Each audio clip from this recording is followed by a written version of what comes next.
Buenas tardes a todos. Gracias primero por la invitación a participar en este curso de temas selectos en otorrino, laringología y cirugía de cabeza y cuello, organizados por el Hospital Juárez de México en línea, del cual soy egresado hace más de 20 años. Les voy a hablar de la exploración correcta de oído, nariz y garganta con el uso de apoyo endoscópico. Es bastante información, así es que prepárense a tomar nota y vamos a iniciar.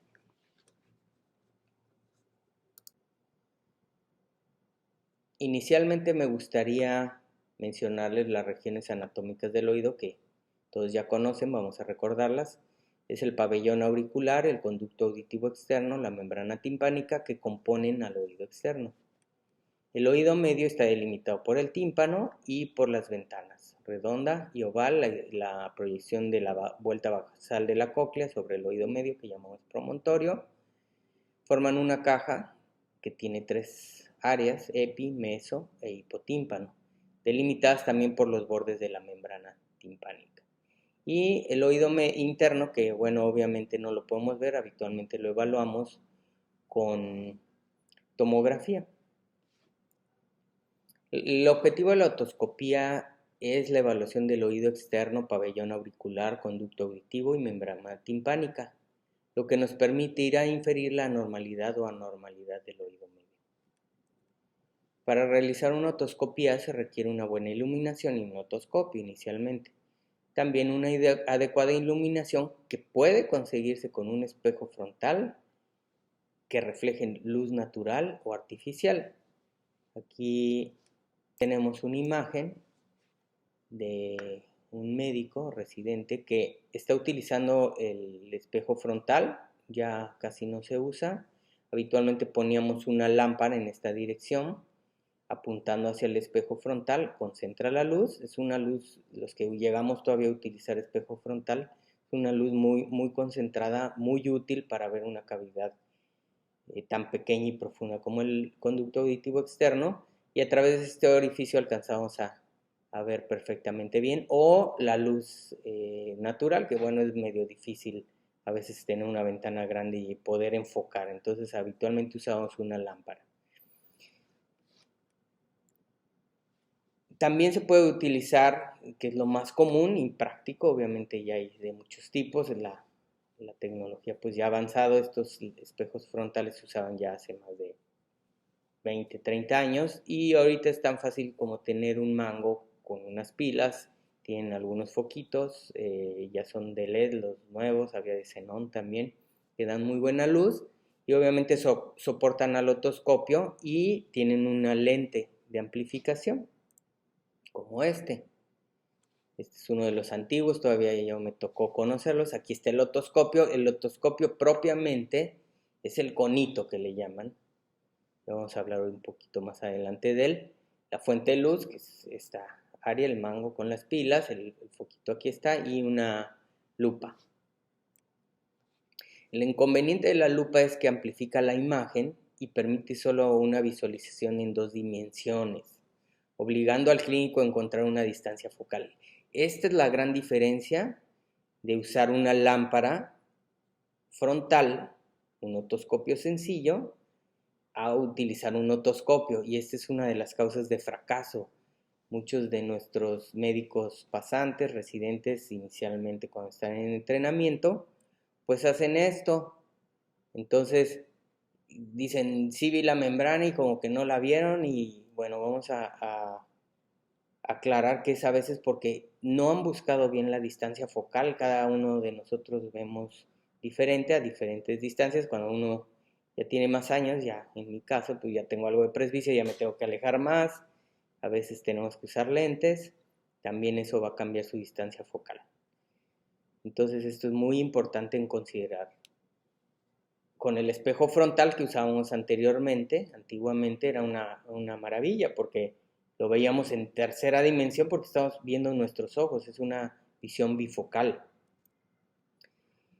Es bien importante no olvidar el pabellón auricular, hay que conocer sus estructuras, a veces inferimos que las conocen, pero vamos a recordarlas. Esto que tenemos aquí es el hélix, este. Tiene una porción ascendente, una horizontal y una descendente. Tenemos un antihelix, que es este.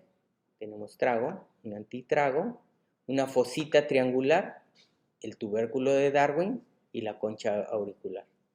Esto es bien importante conocerlo con detalle porque en el caso de que encontremos alguna lesión, hay que hablar con propiedad. No es lo mismo recibir una nota de algún médico general o un pediatra que nos diga, tiene una lesión de la oreja en la porción superior. A especificar, tiene una lesión cortante en la porción ascendente del hélix de 2 centímetros con dirección antero-posterior en profundidad exponiendo el cartílago y afectando el tubérculo de Darwin parcialmente. Asimismo, una erosión inferior desde la concha hasta el tercio medio del antihélix. Esa es una descripción. Hay que hacer descripciones correctas, hay que conocer un poquito de la anatomía, eso les va a dar calidad en sus notas, en su conocimiento como médicos generales, pediatras e incluso especialistas, que a veces también se nos olvida.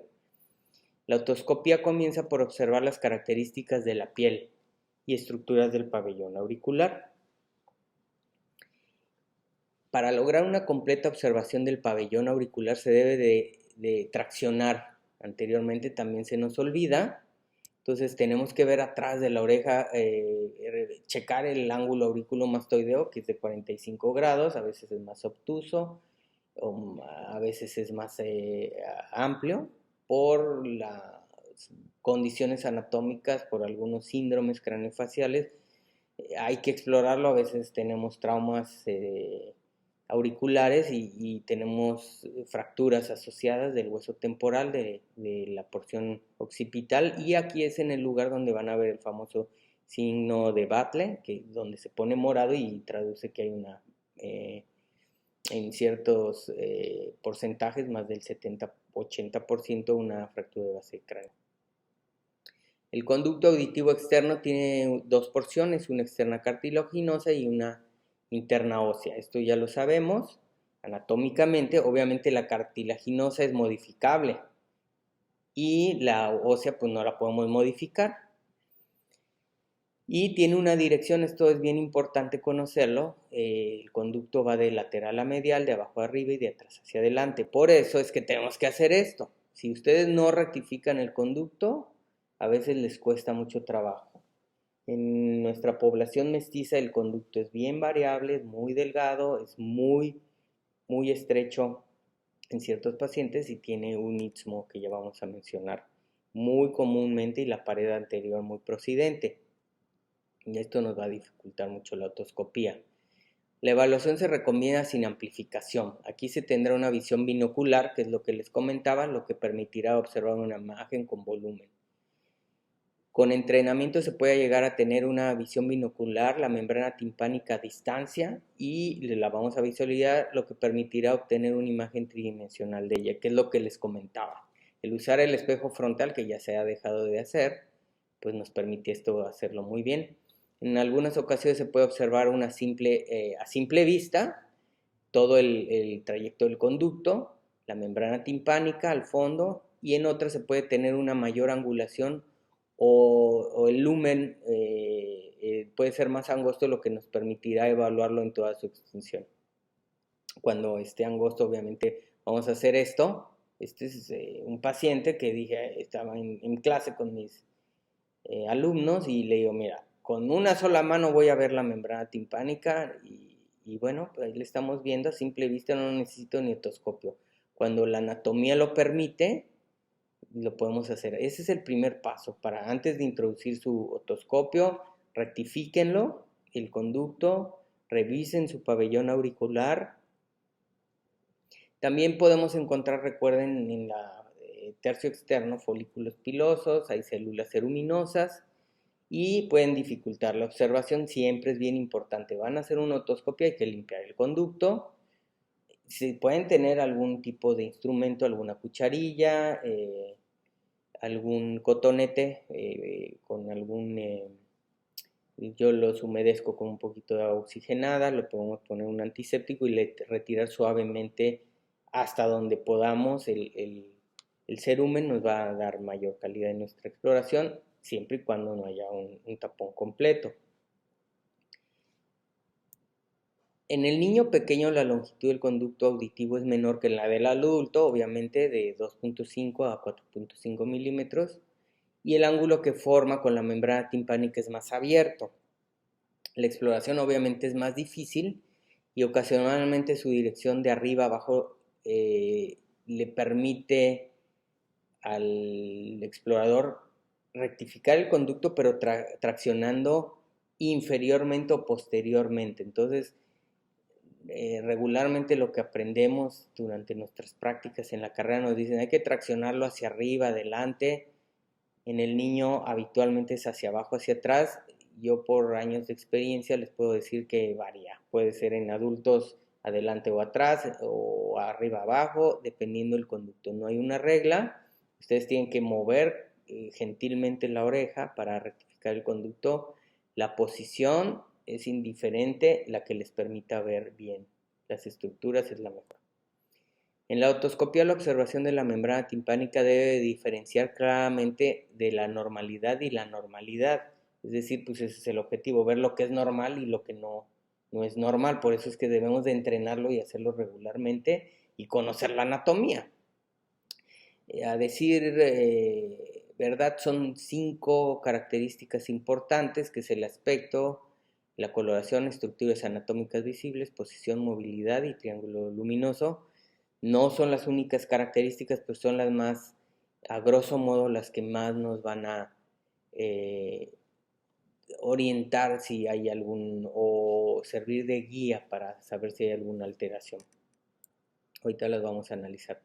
Con la adecuada introducción del otoscopio conseguimos que el conducto sinuoso se transforme en recto, que ya lo mencionamos, y la parte más externa del conducto auditivo externo tiene menor sensibilidad. Eso es algo que olvidamos, y la porción ósea es muy muy alta su sensibilidad y hacemos su inervación. Participa el quinto, el séptimo, C2, C3 y a veces ramas del décimo par. Entonces es una inervación muy alta en esa porción del conducto, de la membrana. Entonces cuidado con lo que hacen ya más allá del primer tercio, unión del segundo tercio con el tercero. El diámetro del otoscopio, que ya mencionamos, es fundamental. Obviamente se recomienda iniciar con el mayor y le van reduciendo. Y lo importante es primero tener la visión más amplia. Un pequeño roce puede producir una hemorragia. Ojo, esta fue pregunta de mi examen para entrar a la especialidad. Recuerdo muy bien cuál es la principal complicación de una otoscopia, pues una hemorragia. De la extracción de un cuerpo extraño, pues una hemorragia. Tocar siquiera la membrana, la piel del conducto, hace que sangre y tiene una vascularidad alta, así es que con cuidado. Es muy desagradable hacer un otoscopio, tratar incluso de sacar incluso cerumen y que el paciente empiece a sangrar, porque pues es muy desagradable para ellos y incluso causas de demanda. Ya tuve por ahí alguno que fue manejado por un médico general y bueno, fue un simple arañazo y bueno, llegó como una urgencia al hospital. El paciente no debe moverse, recuerden avisarle siempre no se mueva, lo voy a revisar, si le molesta algo me dice ouch y yo me detengo, no mueva la cabeza, eso es importantísimo. A veces no es el explorador, es el paciente. Si es un niño, incluso un adulto muy nervioso, pedirle a un familiar que ponga la mano sobre su frente o la cabeza lateralmente para que les ayude a controlar esos movimientos súbitos que a veces hacen. Y este es un error muy frecuente, usan el otoscopio en esta posición. Obviamente hay que moverlo en diferentes direcciones. Acuérdense que el conducto es angulado, choca con el hombro, no pueden mover bien el otoscopio, ven parcialmente en la membrana. Entonces esta es una forma inadecuada de tomar el otoscopio. Siempre van a chocar con el hombro, no les va a permitir en conductos pequeños, angulados, con a veces procedencia de las paredes anteriores del conducto, ver con definición incluso completamente la membrana. Casi ninguna membrana timpánica la van a ver completa si no angulan en ciertas posiciones el otoscopio, y esto no se les va a permitir el hombro. Esta es la forma adecuada. Si observan, Aquí yo pongo siempre mis dedos sobre la cara, de tal forma que si el paciente se mueve, obviamente siempre voy a tener mi otoscopio bien fijo, es mi mano, estoy traccionando obviamente el pabellón para rectificar el conducto y se ve perfectamente con movimientos muy finos con mi mano puedo moverlo hacia anterior, posterior, superior, inferior y ver completamente bien la membrana. Si el paciente brinca, pues no va a introducirse más el otoscopio porque lo estoy deteniendo con mis dedos, estoy usando de soporte la cara. Pueden usar el mango hacia arriba también, eso es válido y es una de las consejos que les puedo dar. Y vamos a ver lo que es normal y anormal. Si no conocemos lo que es normal, pues no vamos a poder saber lo que es anormal, que es lo que comentamos en una de las diapositivas. Esta parte que ven aquí, siempre recuerden que el martillo, el mango del martillo, se dirige anguladamente y hacia anterior. Entonces, primero para identificar qué oído es que vamos a hacer, pues identificar el mango y saber hacia dónde se dirige. Ahora, no siempre es así, a veces puede estar rectificado, a veces puede estar retraído y donde nos vamos a guiar es con el cono luminoso, donde es anterior, donde es posterior. Obviamente anterior siempre va a ser donde esté el cono luminoso, pero no existen reglas, le digo, hay tantas variaciones en el oído que no podemos casarnos con alguna referencia, tenemos que verlo todo en conjunto y eso es lo que voy a tratar de hacer ahorita. Entonces, esto es la pared anterior, no habitualmente nuestra población está así, está de este tamaño. Y les va siempre, yo calculo un 80% ocluir esta área, así es que hay que angular el otoscopio para acá para poder ver bien esta área. Esta es la pared anterior, les digo, casi siempre es procedente. Esta es la pared posterior, pues habitualmente no es tan procidente. Este es el ánulus fibroso, lo que fija la membrana con las paredes óseas del conducto. Esto es el umbo, acá en Yucatán, en maya, el tuch, acá le dicen al ombligo. Acá tenemos el mango del martillo, que siempre se va a proyectar, su apófisis corta. Esto es muy común cuando lo ve el paciente, pues que lleguen algún día a usar un videotoscopio o empiecen a hacer endoscopía. Les espanta a los pacientes ver esta bolita, pues es la apófisis corta, una estructura normal. Les ha espantado a algunos médicos que no conocen muy bien la anatomía y nos los mandan como un osteoma, cosa que no existe en esa área. Y esto que ven aquí, siempre cuando ven una membrana timpánica, hay que no imaginarse, hay que tratar de ver a través de ella. Esta es una excelente membrana sana, donde podemos ver claramente las estructuras. En muchos casos se puede hacer esto. Esto es la rama larga del yunque. No sé si la alcanzan a ver aquí. Esto, aquí debería de estar pasando bueno, no es muy buena la foto, en la original se ve la cuerda del tímpano. Y esto que ven aquí es la crura, es el estribo. Yunque, estribo y acá siempre van a ver la cuerda del tímpano. Acá tenemos un poquito de hueso, está muy procidente la espina supratimpánica, pero bueno, eso hay que tratar de buscarlo aquí, su cuerda del tímpano o por acá, rama larga del yunque, su estribo, mango, apófisis corta, umbo, cono luminoso. Y esto que estamos viendo aquí se ve perfectamente, es la vuelta basal de la cóclea o promontorio. En algunos casos se puede ver aquí un nerviecito, que es un plexo nervioso que pasa por ahí de Jacobson. Y aquí tenemos como mancha que se ve ahí, es la ventana redonda. Aquí las celdillas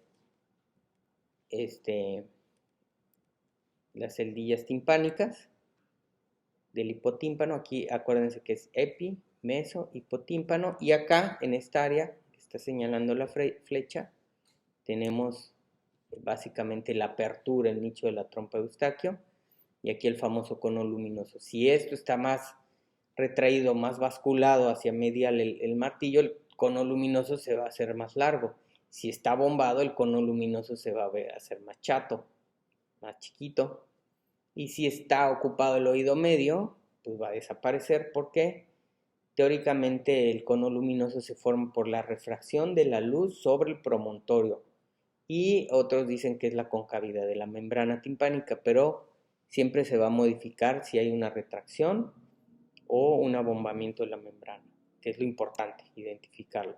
Esta es la famosa membrana de Sharpnel, que es la pars flácida, que no tiene la capa media. Recordemos que la membrana timpánica tiene 3 capas: epitelial, una fibrosa y una mucosa. Esta no tiene la fibrosa, por eso es que es más blanda, se retrae más fácilmente.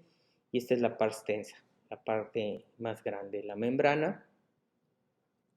Y para poder definir alguna lesión topográficamente, para hablar con propiedad, debemos de trazar una línea en sentido del mango del martillo y otra que una línea que la atraviese. Obviamente vamos a formar 4 cuadrantes, siempre va a ser angulado, obviamente la mayor parte de veces esta línea es una línea angulada y una tangencial, y nos van a formar 4 cuadrantes. Entonces, si esta es la porción anterior, porque aquí está el cono luminoso, que será cuadrante antero superior, este póstero superior, este antero inferior y este póstero inferior. Así podemos hablar con propiedad y hablar topográficamente de alguna lesión, alguna perforación, qué se está observando aquí, qué se está observando acá, etc. Hay que recordar hacer la maniobra de Toynbee-Valsalva, donde pedimos al paciente que se tape la nariz y degluta, y posteriormente con la misma nariz tapada puje. Aquí vamos a pedir, aquí van a ver cómo le pedimos que pase saliva. Le digo, tápese la nariz, pase saliva. Debemos de ver un movimiento aquí discreto de la membrana que nos va a hablar de la permeabilidad de la trompa de Eustaquio cuando se abre y se cierra, al compensar la presión atmosférica y la del oído medio. Y el Valsalva hacemos una presión positiva, donde nasofaringe va a aumentar su presión, y a través de la trompa de Eustaquio va a aumentar la presión del oído medio, la cual va a ser superior a la presión atmosférica, y se va a bombar la membrana. Vamos a ver si lo alcanzan a apreciar. Ahí pase saliva y ya se movió, maniobra de Toynbee, y ahí puje. Vea cómo se abomba la membrana timpánica y regresa a su sitio. Eso es la maniobra de Toynbee-Valsalva. Esto habla de una permeabilidad y una función clínicamente adecuada de la misma. Hay una condición, me ha tocado el primer caso durante mi residencia a través de 22 años. He visto unos 12 casos, o 10, 12 casos. El último era una muchacha que corría y bueno, cada vez que respiraba oía un papaloteo en el oído. A veces la trompa de Eustaquio está muy amplia y permanece abierta incluso durante la respiración, y con los cambios de presión se puede mover. Aquí van a ver un caso de esto que les estoy comentando. Vean cómo se mueve. Vean. El paciente nada más simplemente está metiendo y sacando aire. ¿Por qué pasó esto? Aquí se ve un neotímpano, aquí en esta parte. Es una cicatriz de la membrana. Cuando se repara por alguna infección, algún trauma, se va a reparar la capa epitelial, la mucosa, pero la fibrosa no, entonces queda más blanda. Y esta es la expresión, un neotímpano más flácido. Hay una trompa de Eustaquio muy amplia, y acá lo podemos ver porque hay esclerosis de la membrana generalizada. Aquí hay múltiples cicatrices. Entonces es un oído que sufrió en algún momento alguna infección, algún trauma, quedó más flácida esa membrana, y al respirar, pues bueno, y al haber una trompa de Eustaquio más amplia, bueno, esto es muy incómodo para los pacientes porque oyen un ruido cada vez que inspiran forzadamente, o en algunos casos como el que le comenté, pues al hacer ejercicio normal. Imagínense oír tu respiración las 24 horas del día, no es cómodo. Y finalmente, pues la barotitis, no mucha gente lo conoce. Ese es el fenómeno por el cual el intercambio de presiones atmosféricas y del oído medio no son adecuadas, con una extravasación de líquido. Esto es muy frecuente en pilotos, sobrecargos, incluso en gente como nosotros que volamos o viajeros intermitentemente o frecuentemente en avión. Entonces se genera una inflamación crónica con extravasación crónica del líquido, y esto es lo que pasa. Aquí tengo el video. Vean cómo se transmite la pulsación. Aquí no hay dolor, más que la sensación de oído tapado crónica o intermitentemente, la cual se exacerba en algunas condiciones, cambios de temperatura, en condiciones de infecciones de vías respiratorias, también puede pasar esto. Entonces sienten el latido, sienten la pulsación de la membrana, sienten su latido. Hay a veces dolor, a veces no. ¿Cuándo es cuando hay dolor? Cuando pasa esto. Cuando empieza a entrar en tensión. Esta es una clásica imagen de una otitis media serosa, donde se ve transparente un poco o translúcida la membrana, ya algo opaca, pero alcanzan a ver el líquido a tensión, ya se perdieron las estructuras, el lumbo ya no se marca, el cono luminoso que les comentaba ya se hace chaparrito, ya se hace muy estrecho, hay eritema de algunas partes de la membrana. Esta es una clásica otitis media serosa, ya la pueden identificar fácilmente después de lo que hablamos, y esta es la otitis media aguda. No hay que confundir el anterior caso, que es muy frecuente que nos los manden como otitis media aguda, son otitis media serosas. Esta ya está en una fase de perforación, ya se ve aquí una lesión ahí de la membrana. Cuando está perforada vemos prácticamente la pus, probablemente también esté en resolución porque deberíamos de ver la pus. Vemos algunas estrías sanguinolentas y vemos toda la desepitelización y edema de la piel subyacente. Entonces vean cómo se ve una otitis media aguda, y es seguramente con medicamento antibiótico en una semana esto mejora.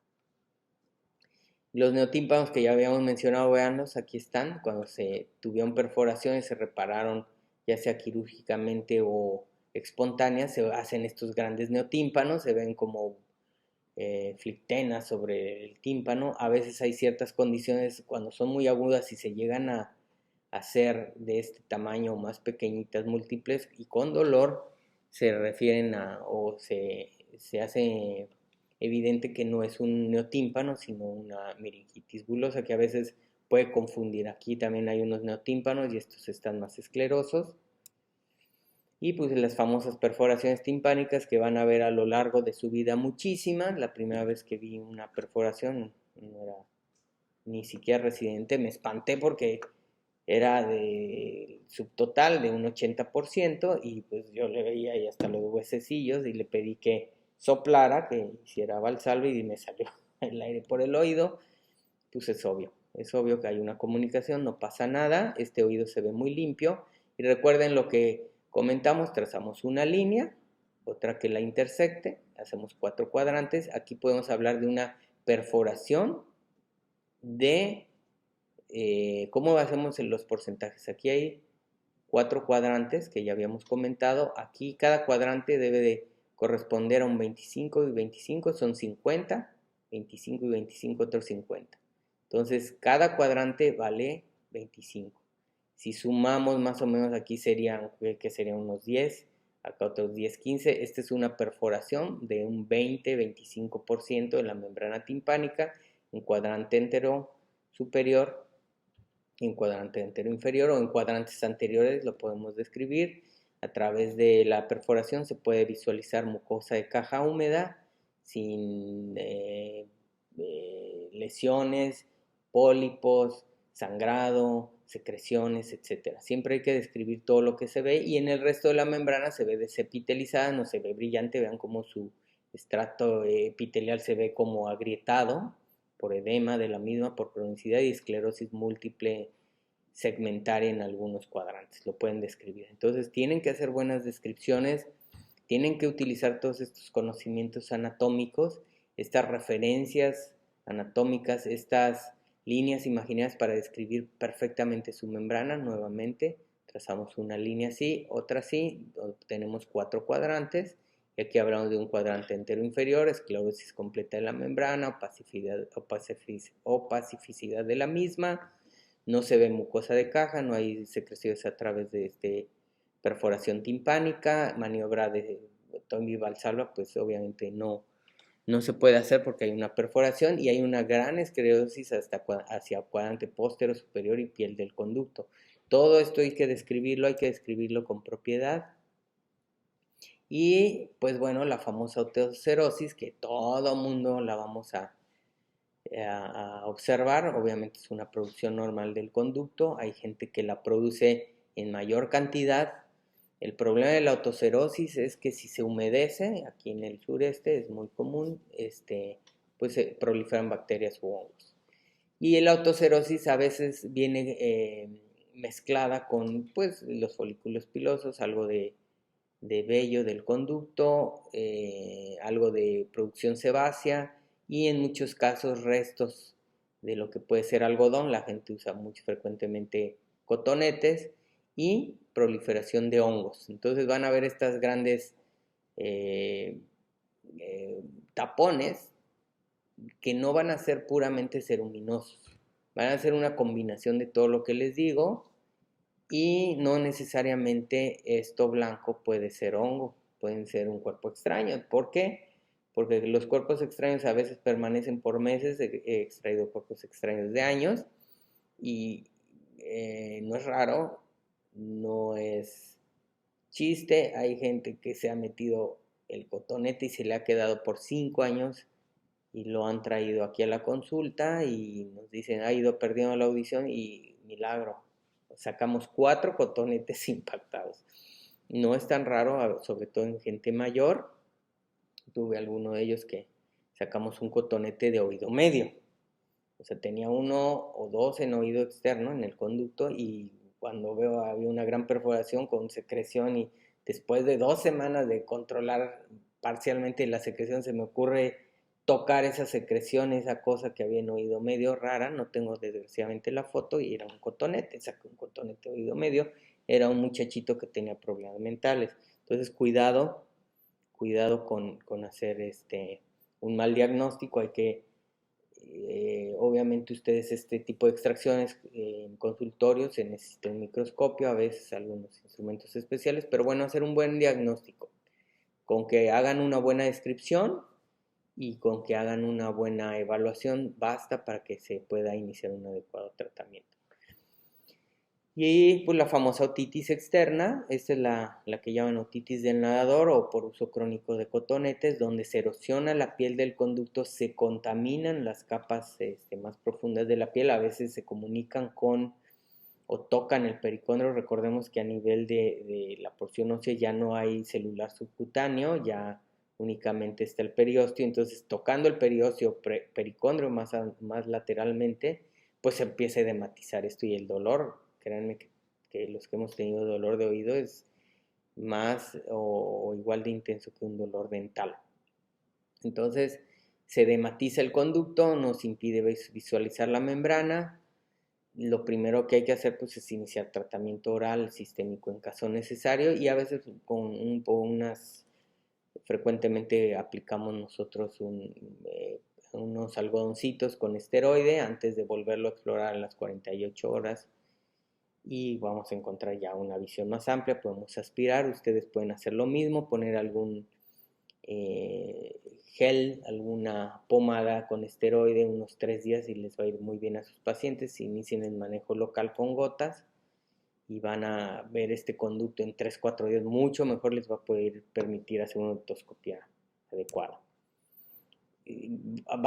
Básico, siempre el oído, una vez que ha tenido una infección, perforación, un trauma, etcétera, en ese momento se tiene que indicar cuidados de oído seco, es decir, que no entre nada de agua al oído. Podemos recomendarle al paciente poner algodón y encima vaselina antes del baño. No usen tapones, los tapones acá, sobre todo en medio caliente, caluroso, se contaminan con hongos, entonces se quitan, se ponen el tapón, no lo desinfectan y bueno, se perpetúa la infección como esta, que es una otomicosis, que es lo que les estaba hablando. Habitualmente inician con un edema de la piel y después con desarrollo de hongos, habitualmente por que uno mismo lo fomenta al permitir entrada de agua al permitir que un tapón que se use intermitentemente sin aseo, sin esterilización previa, lo vuelva a contaminar el conducto, pese a que haya salido después de 3-4 días de tratamiento, van muy bien y a la semana regresan, doctor, estoy igual. Les pregunta uno cómo se está cubriendo con unos tapones de natación, lo clásico, o me volvió a meter el cotonete, o no, se me olvidó taparme el oído. Recuerden que el hongo necesita humedad para desarrollarse. Acá tenemos el famoso osteoma. No se espanten cuando los vean, esto es muy común en gente que nada en aguas frías, en nadadores. Esta es la pared anterior, esta es la posterior. Pueden ser múltiples, aquí hay 3, pueden ser muy grandes, con los cuales pueden obstruir incluso el 80-100% del conducto. No tienen pedícula, a veces los osteomas, y pues no deben de espantarse, son completamente benignos. Y tener cuidado en hacer falsos diagnósticos. Este no es un osteoma. Acuérdense de la relación que tiene el conducto auditivo externo con la pared anterior y la cavidad glenoidea de la mandíbula, donde se articula. Ahí es asiento de muchas patologías, tanto traumáticas, infecciosas. Acuérdense que ahí está la glándula parótida. Este es un absceso preauricular, por un absceso, si mal no recuerdo, una cialoadenitis o algo así, una cialolitiasis infectada, algo así. Entonces, pues nos los enviaban por aumento de volumen, por un osteoma, por dolor, y pues era un absceso, parotidio. Entonces, tengan mucho cuidado, pueden discretamente hacer alguna palpación, incluso con el otoscopio, muy gentilmente, para ver si es blando o sólido. Y pues a veces también hay falsos diagnósticos, nos los mandan como cuerpos extraños, pues no lo son, es un quiste sebáceo, al tocarlo pues es sésil, está pediculado, una pequeña pica, lo abrimos y sale puro sebo, ¿no? Esto también son bastante comunes. La pista es que están en el tercio externo del conducto, que es donde están los folículos pilosos y sebáceos y glándulas ceruminosas. Este sí es un verdadero cuerpo extraño, digo, no hay duda, se ve muy redondo, se ve que no pertenece ahí al conducto. Aspecto importante anatómico, es muy difícil que lleguen a contactar con la membrana porque hay, sobre todo los redondos, frijoles, semillas, porque hay un istmo, hay un estrechamiento natural que está a nivel del piso, a veces un poco posterior, del conducto auditivo externo en su porción ósea. Entonces casi siempre se atoran ahí, o el pediatra o el médico general que intenta sacar algo lo deja ahí más impactado y le protege. Entonces acuérdense que para sacar un cuerpo extraño, creo que va a haber una plática de eso, no me quiero meter en otro tema. No hay que empujar, no hay que usar pinzas, hay que traccionar. Entonces uno se va por arriba y tracciona de atrás para adelante para no cometer ese error.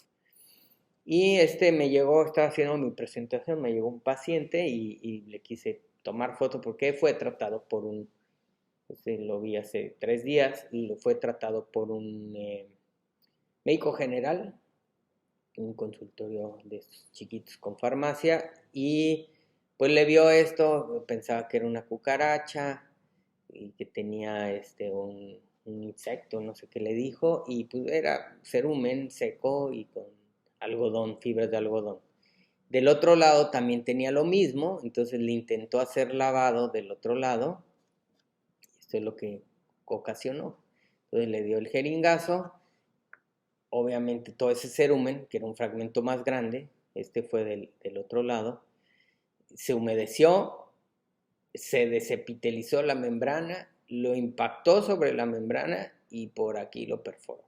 Entonces venía ya con dolor, por eso es que le tomé foto para que tomen un poquito de conciencia. No siempre, aunque sea un fragmento pequeño, un lavado va a resolver este problema.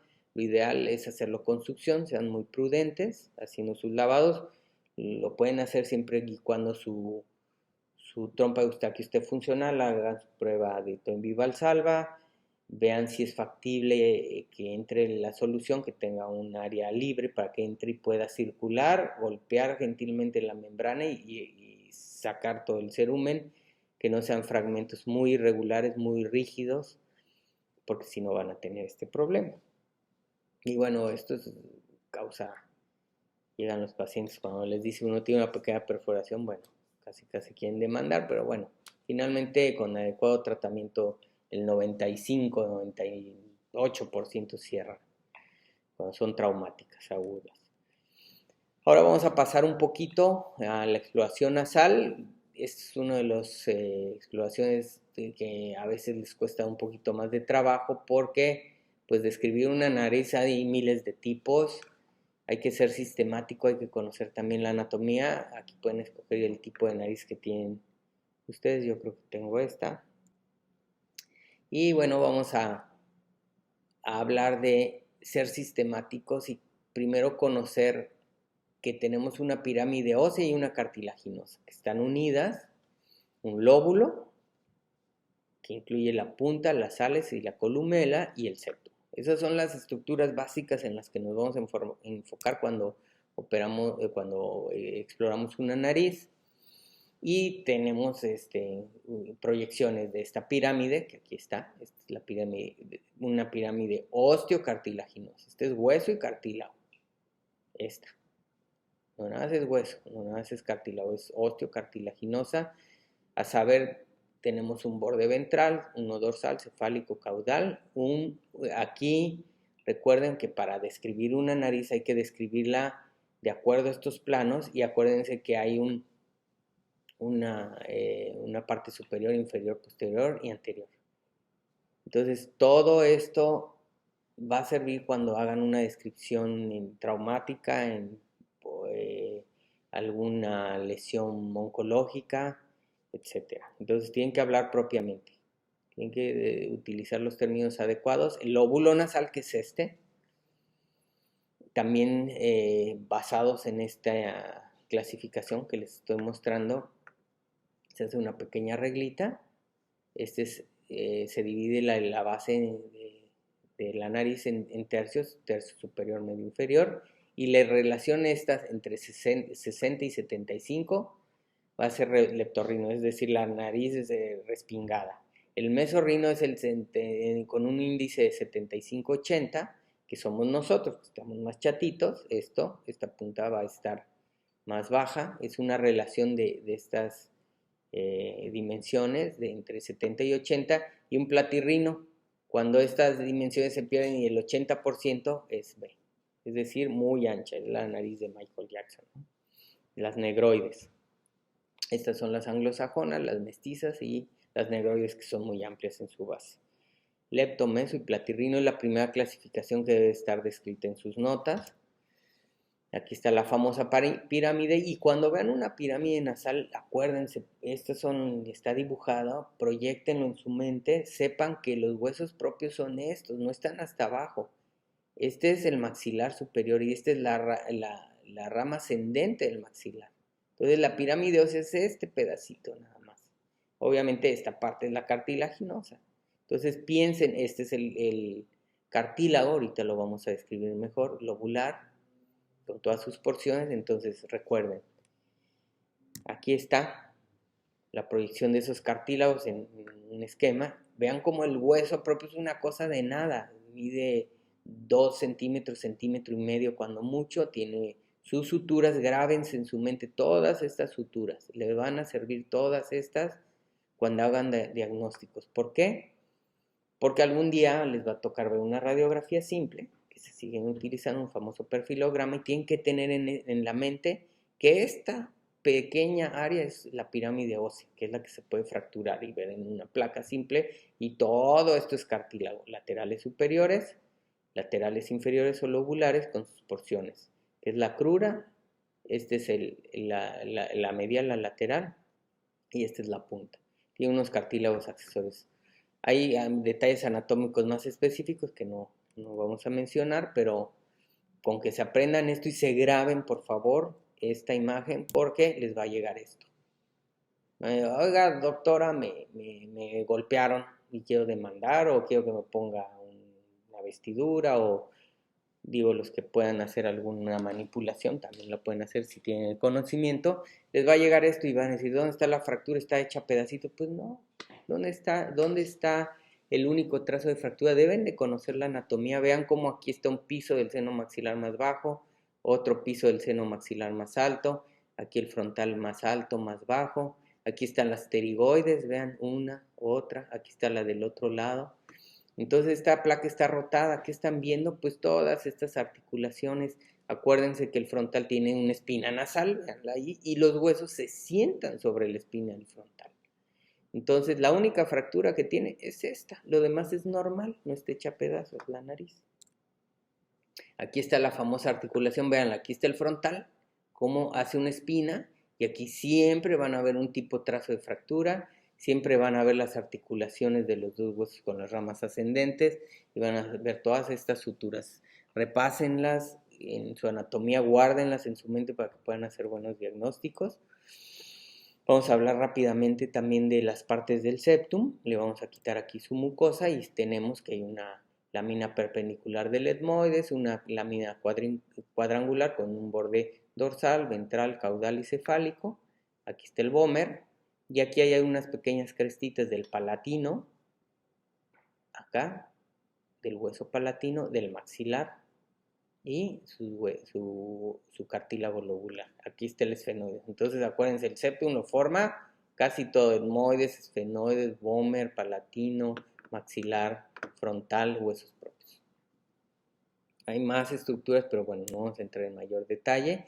Y esto es bien importante que conozcan la pared lateral, que en su rinoscopia, que vamos a ver a continuación, la deben de identificar. Entonces, aquí tenemos la pared lateral con cornete superior, medio, inferior, y hay uno que llaman supremo, que no es muy frecuente encontrarlo, nada más el 7 a 20% creo de la población lo tiene, y sus sitios de drenaje, que bueno, estos no se van a ver en una exploración en consultorio, pero sí en una exploración endoscópica armada, que también vamos a mencionar. Y aquí tenemos el vestíbulo, que es el área 1 de Kotle, la válvula nasal, que es el área valvular la 2, el 3, que es el ático o techo, 4, turbinal anterior y turbinal posterior. Los delimita una línea que pasa por el cornete y una que la divide.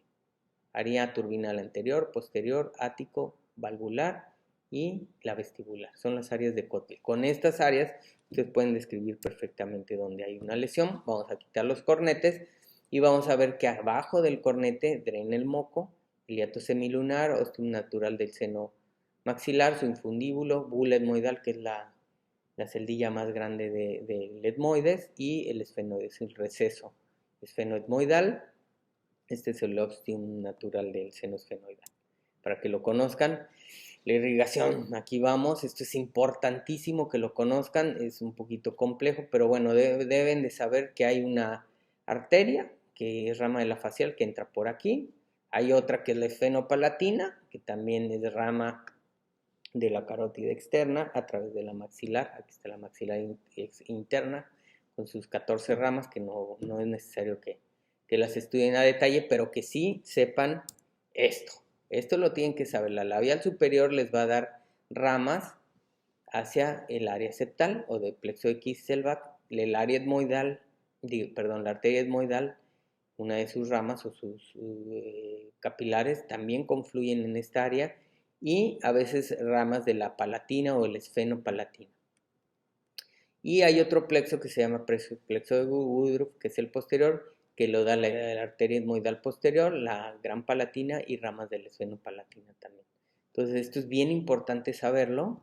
Acuérdense que las etmoidales anteriores vienen de la carótida interna, el esfenopalatina y la facial, las maxilares, vienen de la carótida externa. Entonces la nariz tiene circulación directa prácticamente a través de la oftálmica y etmoidales de la interna, el esfenopalatina, la palatina mayor de la carótida externa. Por eso es que sangra mucho la nariz. Y la rinoscopia anterior, cómprense su rinoscopio, no agarren una pinza o lo hagan con el dedo, cuestan en 40 por 150 pesos, 200 pesos, son esterilizables, hagan esto, esta es la forma correcta, se meten en el vestíbulo, no pasen más allá y van a poder ver lesiones como estas, van a ver los cornetes inferior y medio, que es lo que se alcanza a ver, cuerpos extraños, el área de Kieselbach se ve perfectamente bien con esto, y no se les olvide explorar su válvula nasal, que está formada por el septum y el lateral, el cartílago lobular, que está aquí, que es la responsable del 50% de la resistencia total del aire cuando pasa por la nariz. Si esto se colapsa, pues el paciente no respira. Y esta área, el cul-de-sac, es importantísimo cuando hay un trauma, sobre todo en niños. Si se pone morado es que hay un hematoma de dorso y hay que drenarlo o mandarlo con nosotros, que es lo ideal. Entonces recuerden explorar su válvula, su cul-de-sac, cómprense su rinoscopio, no es caro. Y tengan cuidado porque, bueno, a veces pensamos, es un pólipo, alguna lesión. Acuérdense que no podemos ver más allá del tercio externo con la rinoscopía, le llamamos la punta del iceberg. Este paciente lo recuerdo muy bien, me dio mucha enseñanza. Yo empezaba como especialista a hacer todo lo de endoscopía en el Hospital Juárez de México, era alrededor del 2000, 2001. Y pues le tomamos tomografía y órale, no era un pólipo, era un tumor. Ya lo sacamos, un tumor mixto benigno, y esto era lo que se veía, era un área quística, pero era un tumor. Entonces tengan mucho cuidado, hagan la correlación de sus estudios radiológicos. Cuando haya duda, pues hay que irse con nosotros, con el especialista. Y aquí viene lo bueno, la visión endoscópica. Vean qué bonito se puede ver con un endoscopio. Ya no es necesario tener la gran tecnología. Hay endoscopios y camaritas y muchas cosas nuevas, incluso usadas, que pueden comprar por 3,500, 5,000 pesos. Ya pueden armar un equipo de endoscopía. Ustedes ya son nuevas generaciones, los pediatras, los otorrinos, los médicos generales, ya están haciendo procedimientos endoscópicos. Créanme que les va a dar mucha calidad en su diagnóstico. Esto se ha hecho desde 1868. Philip Bossini ya quería ver adentro, más allá de la nariz, inventó este aparato que usaba la luz natural. Entonces él quería ya ver, vean qué bonito está, qué complejo se veía para la tecnología de su época. Y el doctor Walter Messenklinger, que es el padre de la cirugía endoscópica, ya hace 60 años, del 60, en 1960 ya se asomaba a ver la nariz. Ya él diseñó junto con la casa Karl Storr este tipo de endoscopios para nariz. Y vean qué bonito está el conductor de luz de Philip Bossini italiano. Vean qué complejo y qué buena tecnología ya en su momento, ¿no? Lo metían por oído, lo metían por la nariz, también intentaron explorar uretra, recto con este. Entonces ya se intentaban hacer endoscopías. La limitación era la luz. Cuando empezó a haber ya, se amplió la endoscopia, cuando hubo luz, la invención de la luz eléctrica y luces más potentes. Esta es una fibra, un endoscopio y cualquier fuente de luz. Les digo, ya hoy en día por 5 o 6 mil pesos pueden hacer un equipo de endoscopia de muy buena calidad, incluso por menos. ¿Cómo se hace una endoscopia nasal? Bajo visión directa o en el consultorio. Miren, así empezábamos todos hace más de 20 años, nuestra tele, una camarita de vigilancia, que era lo que usábamos, y un endoscopio, nuestra fibra. Y ahorita ya les digo que no tiene que ser así. Hay que poner un poquito de anestésico, en spray, un poquito de Afrin y algo de calma, y pueden hacer esto. El endoscopio se tiene que hacer una revisión en 3 tiempos. Primer tiempo, hacia abajo, podemos ver todo esto: crestas, espolones, los cornetes, la válvula de Hasner, arco coanal, nasofaringe. Estas son las medidas. Y quitamos un poquito del septum y el segundo tiempo lo dirigimos hacia el cornete medio y podemos ver todas estas estructuras, lo que ya habíamos hablado, el área olfatoria, que está aquí en el área 3 de Kotle, en el ático. Y el cuarto tiempo, perdón, el tercer tiempo, aquí quitamos un poco el cornete, porque es levantándolo un poco. Aquí sí lo tenemos que hacer los otorrinos, pero con uno primero y segundo tiempo pueden ver mucho. Nos vamos hacia el meato y vemos todas estas estructuras. Con esta exploración tan sencilla no se imaginan cuántos diagnósticos, cuántos tratamientos también se pueden hacer. Y les voy a mostrar un video de cómo se hace. Digo, el objetivo no es que lo hagan ustedes, no es el caso, pero pero la vamos a mostrar con fines demostrativos. Aquí tenemos el cornete inferior. Introducimos el endoscopio en un primer tiempo por el piso de la nariz, observando todo el cuerpo del cornete, hasta la cola del cornete, la cual está degenerada, hay una degeneración polipoidea. Ahí observamos la trompa de Eustaquio, el arco coanal, la nasofaringe, y en un segundo tiempo dirigimos el endoscopio hacia el meato medio. Ahí tenemos el cornete medio. El meato medio es el espacio comprendido entre la pared lateral y el cuerpo del cornete. Hacia arriba su inserción, es la inserción lateral del cornete medio. Y con fines demostrativos introducimos un disector y lateralizamos un poquito el cornete para que puedan observar el hiato semilunar, que es el espacio comprendido entre el borde libre del unciforme y la bula etmoidal, que es la celdilla más grande del etmoides, y atrás hay un pequeño espacio denominado infundíbulo donde drena el seno maxilar, donde está su ostium. Este no es el ostium, esta es la fontanela anterior, que no siempre es constante, y también el infundíbulo drena el seno frontal a través del receso del frontal, y esto es con fines demostrativos. Ahora es tiempo de hablar de la exploración de la cavidad oral. Y aquí mostramos algunos aspectos básicos de la cavidad oral que ustedes ya conocen: el vestíbulo, paladar duro, paladar blando. Aquí tenemos la lengua, el piso de la boca con sus dos conductos de Wharton, el conducto de Steno-Noestensen de este lado en el segundo premolar, y no olviden el trígono retromolar, que es un área bien importante de explorar. Bien importante, aquí tenemos cómo se debe de hacer la exploración tradicional. Abre tu boca. Agarramos el abatelenguas, lo llevan a la porción posterior y deprimen en una sola intención sin tocar el velo del paladar.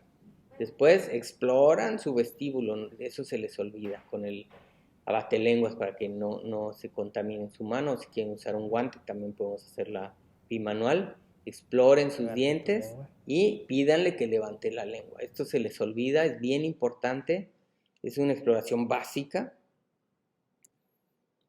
Acá se les olvida también, agarran un guante, presionen la parótida de atrás hacia adelante y van a ver cómo sale saliva hacia arriba un poquito en el segundo, en el premolar van a encontrar la desembocadura del conducto de Stensen. Vean que no salga pus, que salga saliva libremente.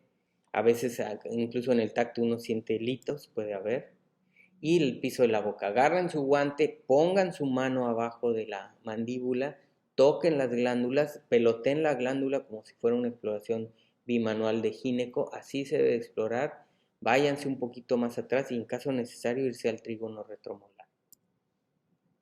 Y el istmo de las fauces, el cual ya todos lo conocemos, lo forman los pilares anterior, posterior, el palatogloso, palatofaringio, la úvula. Trazamos una línea en el istmo de las fauces medial, una línea media hemivelar y una línea sobre el pilar anterior, y podemos hacer la clasificación de grado 1, que son intravélicas las amígdalas; grado 2, cuando supera esta línea; grado 3, cuando supera la línea hemivelar; y grado 4, cuando la toca o contacta. Estos son los grados de hipertrofia amigdalina. Y pues vemos nuestras amígdalas, que es básicamente en lo que nos enfocamos siempre. Acuérdense de todas las estructuras. El paladar también hay que tocarlo con su guante para ver si no hay algún paladar submucoso, alguna fisura palatina incompleta. Y aquí tenemos un ejemplo de unas amígdalas intravélicas, grado 1. Vean la red linfática posterior también cómo se aumenta mucho en secuelas post-COVID, lo hemos visto muchísimo. Las amígdalas, estas son un grado 2, ya pasó la línea del pilar anterior, y está lleno de criptas, lleno de calcium. El calcium, que lo van a encontrar frecuentemente, no es pus, es una producción de la amígdala de detritus epiteliales, células y bacterias y a veces restos alimentarios. Y huele horrible, ¿no? No hay que exprimirla. El grado 3, ya pasamos la línea hemivelar. Y hay múltiples criptas abiertas, tenemos 24 en promedio en cada amígdala, y las famosas amígdalas grado 4, que estas son quirúrgicas en todos los casos. Criterios mayores, cuando intervienen en la deglución o la respiración. Tuvimos un caso en el Juárez que me acuerdo llegó así y lo internamos un día antes y a las 12 de la noche nos hizo paro respiratorio. Entonces es la única amigdalectomía que hemos hecho de urgencia que yo recuerdo. Y pues finalmente recuerden que existen también patologías que nos pueden dar hiperplasia amigdalina. Esto no era, este es una fiebre tifoidea, también se pueden aumentar así de tamaño las amígdalas y contaminarse, entonces abusados. Las amígdalas pueden ser el reflejo de algo más. Estas son las amígdalas, no se olviden de revisar bien, aquí había algo en medio, nos lo reportaron como, pues váyase amigdalectomía, era un quiste de Tronwald y las amígdalas están infectadas, pero era algo más, no se les olvidó aquí revisar, nos lo mandaron para amigdalectomía. Esto también son manifestaciones de algunas enfermedades sistémicas infecciosas, este era también para amigdalectomía y era un sarampión. Y aguas, aquí cuando, ¿sabes qué? Trae una infección, no se le quita, etcétera. Vean, es una sola amígdala. Se les olvidó revisar trígono retromolar aquí abajo y era un linfoma. Esto era un linfoma, no era cirugía. Cuidado con todo eso, no era una infección crónica, obviamente no resolvía y estaba ya invadida la amígdala y olía feo y bueno, no, con ningún antibiótico lo lograban sacar. Y abusados cuando vean lesiones leucoplásicas, eritroplásicas persistentes, pues cáncer. Este es un cáncer de amígdalas. Otro cáncer de amígdalas ya con extensión a palatino, ya infectada por hongos. Y abusados también. Estos son fumadores crónicos, es un líquen plano, no es nada infeccioso. Y el paladar. Lesiones de este tipo pues son púrpuras. Cuidado con los torus palatinos, también son excrescencias benignas que se dan con la edad. Y acuérdense la colonización por hongos, que puede ser muy benigna pero muy crónica en pacientes inmunodeprimidos. Y les puede indicar, por ejemplo, HIV. Este era un paciente con HIV, con persistencia de estas lesiones, que era candidiasis. Acuérdense que hay 4 tipos, que es la trófica, membranosa, la hipertrófica y la eritematosa. Esta era una pseudomembranosa hipertrófica, entonces persistían las lesiones, era un HIV. Y pues el herpes oral en sus primeras etapas ulcerativa y ya en etapas crónicas pues ya absceda con multiabscesos, microabscesos. Así es que hay que revisar esta parte de la boca con mucho detalle. Y con esto damos por terminada nuestra presentación. Si hay alguna pregunta, adelante.